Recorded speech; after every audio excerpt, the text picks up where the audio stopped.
हरिओम श्रीराम अंबज्ञ। तर आज आपण या व्हिडिओमध्ये कोणतीही रेसिपी नाही बघणार आहोत, तर आपण आज बघणार आहोत संक्रांतीच्या दिवशी जी बापूंनी आपल्याला सांगितली आहे श्रीमंगल चंडिका प्रपत्ती, त्याविषयी थोडीशी माहिती जाणून घेणार आहोत। तर ही प्रपत्ती करण्यासाठी लागणारे जे साहित्य आहे, ऊसाचे कांडे, गाजर, श्रीफळ, मुळा किंवा तोंडली, शेवग्याच्या शेंगा, काकडी किंवा दुधी, गूळ, आलं, चिंच, केळी, उडदाची डाळ, सुगंधी फुले, हळद, तिळाचं तेल, अभिशरनाशक पुरचुंडी आणि दही।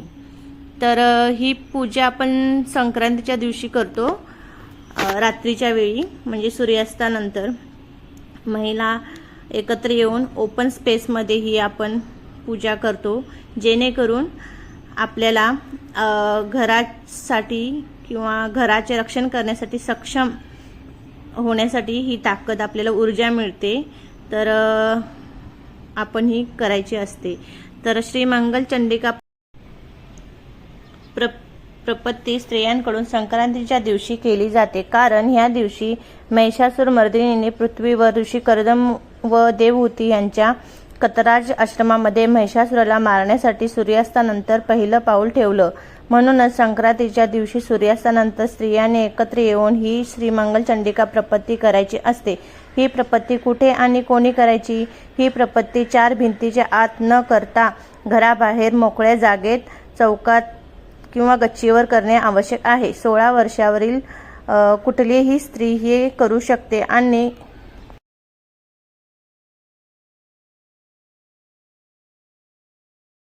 एक वर्ष केलं म्हणजे दरवर्षी करायलाच पाहिजे असं मुळीच नाही, पण तुम्हाला जर तुमच्या कुटुंबाचं भलं व्हावं असेल तर दरवर्षी करायलाच हवी। तर ह्यासाठी आपण साहित्य बघितलं, तिथे तुम्ही एक बघितलं असेल की अभिशरनाशक पुरचुंडी, हा एक शब्द मी वापरला। तर त्या पुरचुंडीमध्ये काय काय असतं आणि कशी बांधायची ती मी आता तुम्हाला दाखवते। तर असं हे विड्याचं एक पान घ्यायचं आणि त्याच्यामध्ये मीठ, थोडं मीठ आणि त्याच्यामध्ये थोडीशी मोहरी आणि कापूर असे एकत्र करायचे आहेत। एकत्र करून झाल्यानंतर त्याला धाग्याने गाठ बांधायची आहे, जेणेकरून त्याच्यातील कोणतेही साहित्य बाहेर पडले जाणार नाही। आणि ही आपल्याला वापरायची आहे त्रिविक्रमाची दृष्ट काढण्यासाठी। ठीक आहे, तर ही आता आपण बघितली अभिशरनाशक पुरचुंडी।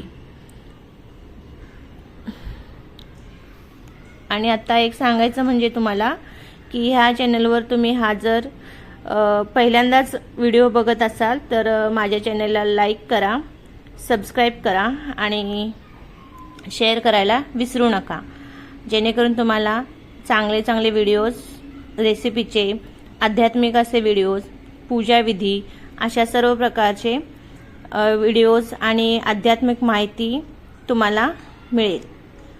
तर अशी ही पुरचुंडी आपली बनवून तयार आहे।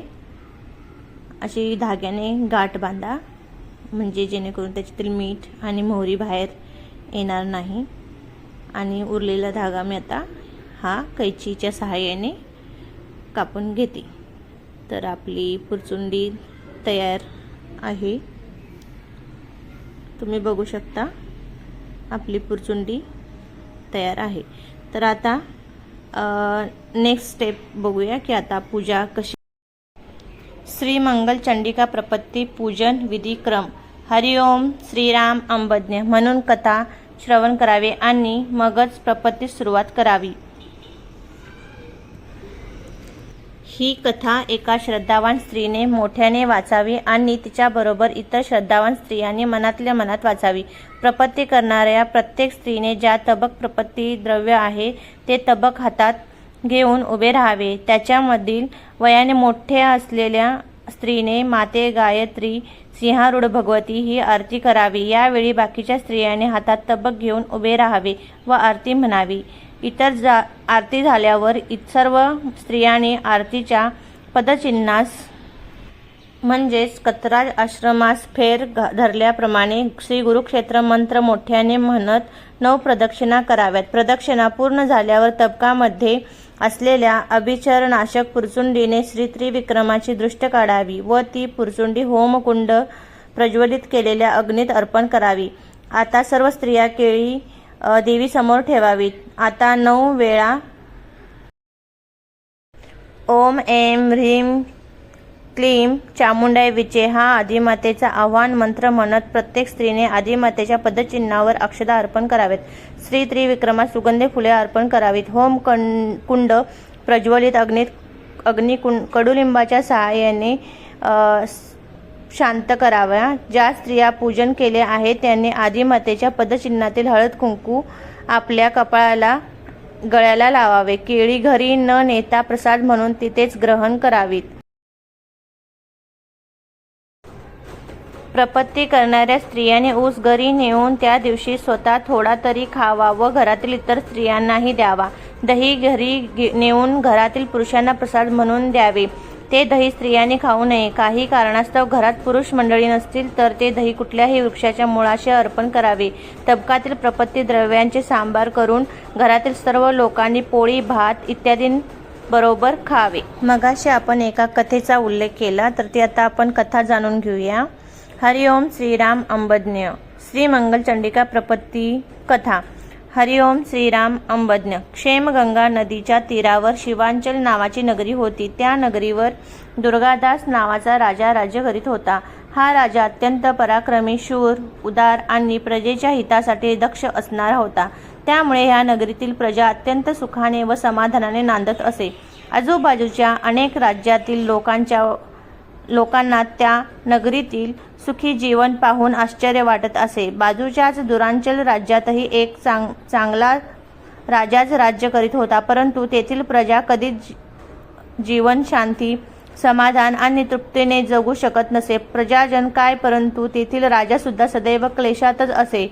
त्याच्या राज्यात वारंवार दरोडे पडत, रोगराई होत असे, व्यापारात तोटा येत असे आणि बाहेरील शत्रू तर सतत कुरबुरी करत असत. एके दिवशी दुरांचल राज्यातील प्रमुख नागरिकांनी सभा बोलवली. त्या राज्यांसह मंत्री, अधिकारी, व्यापारी, पंडित, कष्टकरी वर्ग असे विविध लोक होते. त्यांनी एकाच प्रश्नावर चर्चा केली व शिवांचल नगरीत कायम सुख कसे आणि कधी काळी संकट उद्भवलेच तरी देखील त्यांचे नीट शमन होते. कितीतरी वेळा चर्चा झालीच आणि शेवटी राजगुरूंनी सांगितले की माझी स्वतःची भगिनी शिवांचल नगरीत राहते.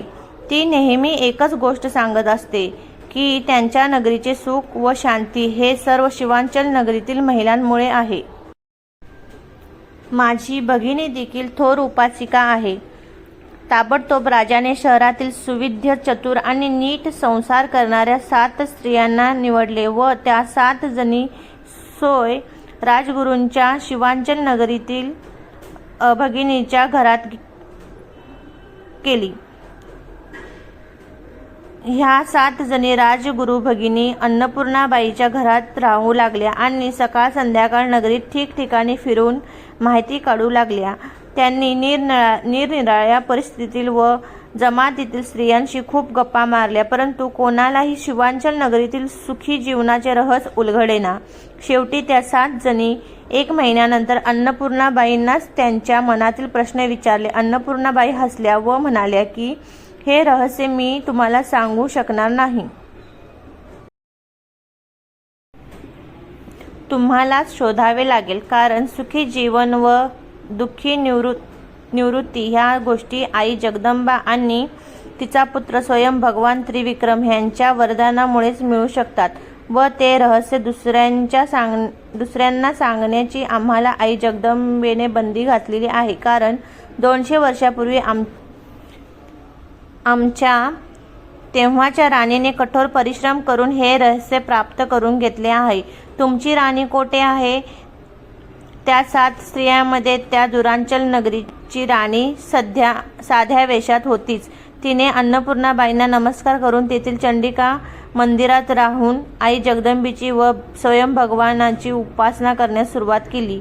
तिला एकही स्तोत्र किंवा मंत्र येत नव्हते, कारण त्यांच्या राज्यात भक्ती नव्हतीच. ह्यामुळे दुरांचलांची राणी सत्वशीलाने स्वतःच्या मनाने जय जगदंब जय दुर्गे आणि स्वयं भगवान सदा विजयते हा मंत्र जप करण्यास सुरुवात केली. पहिल्या दिवशी सत्वशिलेने फक्त फलाहार करून उपासना केली, अगदी मनापासून आणि पूर्ण तळमळीने. दुसऱ्या दिवशी राणीची तळमळ पाहून तिच्याबरोबर इतर 6 जणी स्त्रिया राणीच्या उपासनेत सहभागी झाल्या. तिसऱ्या दिवशीपासून राणीसह त्या 7ही स्त्रिया फक्त जल पिऊन त्या 2 मंत्रांचा जप करू लागल्या. चौथ्या दिवशी पहाटेपासूनच त्या 7ही जणी हळूहळू प्रसन्न वाटू लागले. 5व्या दिवशीच्या पहाटेपासून त्या 7ही जणींनी मन शांती अनुभवू लागले. 7व्या दिवशी पहाटे त्या मंदिराच्या अंगणात त्यांचे सर्व कुटुंबीय येऊन दाखल झालेले होते आणि ते 7 सांगत होते की गेल्या 6 दिवसात त्यांचे जीवन खूपच चांगले झाले आहे. हे ऐकताच राणी सत्वशिलेने राजासकट त्या सर्व मंडळींना अन्नपूर्णाबाईंच्या घरी पाठवून दिले व त्या 7ही जणी अधिक जोमाने व प्रेमाने उपासना करू लागल्या. त्या भक्तीत एवढ्या रंगून गेल्या की त्यांना दिवस रात्रीचे भानही उरले नाही आणि 9व्या दिवशी पहाटे ब्रह्ममुहूर्तावर त्या 7ही जणींच्या उघड्या डोळ्यांसमोर आई जगदंबा स्वतः प्रगटली. तिचे मुख अत्यंत सुंदर व प्रसन्न होते. तिला 18 हात होते आणि तिच्या प्रत्येक तळ हातावर काही शब्द लिहिलेले होते. आई जगदंबा मधुर आवाजात म्हणाली, प्रिय सत्वशीले, तू मला प्रसन्न करून घेतले आहेस. शिवांचल नगरीतील सुखाचे रहस्य माझ्या 18 हातांच्या तळहातावर लिहिलेले आहे.